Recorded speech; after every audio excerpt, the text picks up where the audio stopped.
Hello everyone, আমি আবার একটা অনেক দিন পর নতুন ব্লগ নিয়ে চলে এসেছি।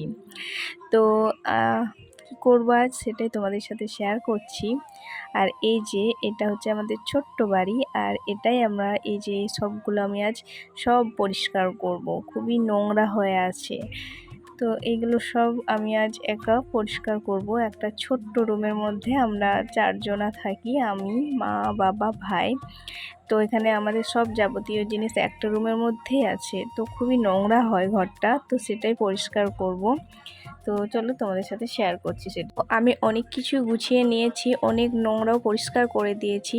আর আমি 8টা থেকে শুরু করেছিলাম, আর এখন প্রায় বাজে 11:30টার মতো। আর এখনও কাপড়গুলো গোছানো বাকি আছে। আর এই যে এগুলো সব গোছানো বাকি আছে, এগুলো আমি স্নান করে এসে আবার গোছাবো। তো আমার অনেক কষ্ট হয়ে গেছিলো গোছাতে, এগুলো সব ঠিক করতে। আর এই যে এই জানালাটা পরিষ্কার করেছি, সানটা মুছেছি, আর এইগুলো এখানটা গুছিয়েছি। আর আমার বই রাখাগুলো এখনও বাকি আছে এখানটা গোছাতে, স্নান করে এসে গোছাবো, অনেকটাই লেট হয়ে গেছে। আর এইগুলো গোছাবো এখানটা।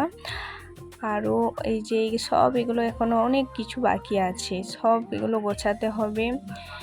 আজ মানে প্রচুর চাপ হয়ে গেছে। আর অপরে আমার পিরিয়ড চলছে, মানে বুঝতেই পারছো ব্যাপারটা কতটা কষ্টকর। আর আমি এই জন্য ভাবতাম যে মা কেন এত করতে পারে না, মা রান্না করবে না এগুলো করবে, সেই জন্য আমি ভাবলাম আজকেই পরিষ্কার করে দিই। আর এই যে আর এখানে আমার স্নান করে এসে ওই কাপড়গুলো গুছানো হয়ে গেছে, তোমাদেরকে দেখাচ্ছি, দাঁড়াও কেমন গুছিয়েছি।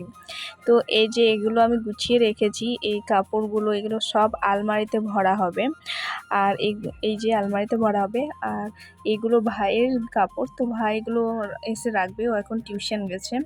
আর এইগুলো আমি গুছিয়েছি, সব কিছু একা হাতেই করেছি কিন্তু। আর তারপরে এটা 2 দিন পরের ভিডিও, আমি তখন মামার বাড়ি চলে এসেছিলাম, আর আমি এখনও মামার বাড়িতেই আছি। তো সকাল সকাল উঠে পড়েছি, আর এখানে দিদা চা চাপিয়ে দিয়েছে, আমার মা পেঁয়াজ কেটে রেখেছে, আর এই আমার মাসিমণি পেঁয়াজিও চাপিয়ে দিয়েছে। কারণ আজ আমাদের বাড়িতে মানে মামার বাড়িতে আমার মামির বড় মা আসবে মামিকে নিতে। আমার মামি এখন প্রেগনেন্ট আছে, তো বাচ্চা হতে বাপের বাড়ি যাবে। আর এই যে মামি নিজেই গায়ে দেওয়ায় আর এই যে আমি যাকে পড়াচ্ছি সেটা হচ্ছে আমার মামার মেয়ে। ও সব জানে কিন্তু ইচ্ছে করে ভুল করে, আর পড়াতে গেলেই ওর সাথে মানে যুদ্ধ করতে হবে। পড়াতো নয়, ওর সাথে যুদ্ধ করতে হয় পড়ানো মানে। খুবই কষ্ট হয় ওকে পড়াতে।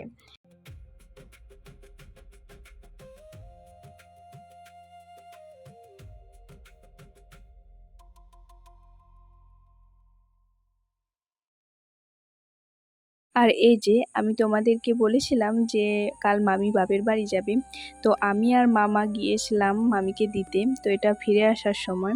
আর এই যে এই রাস্তাটা আমার দিনের বেলায় যতটা ভালো লাগে, রাতের বেলায় ততটাই ভয় লাগে।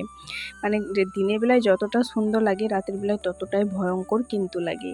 কিন্তু যাই হোক, এখন তো খুব সুন্দর লাগছে, তো তোমাদের সাথে সেটাই শেয়ার করলাম। তো ভালো লাগলে ভিডিওটা লাইক করতে ভুলো না। আজকের মতো এখানেই ভিডিওটা আমি এন্ড করছি। তো টাটা সবাইকে।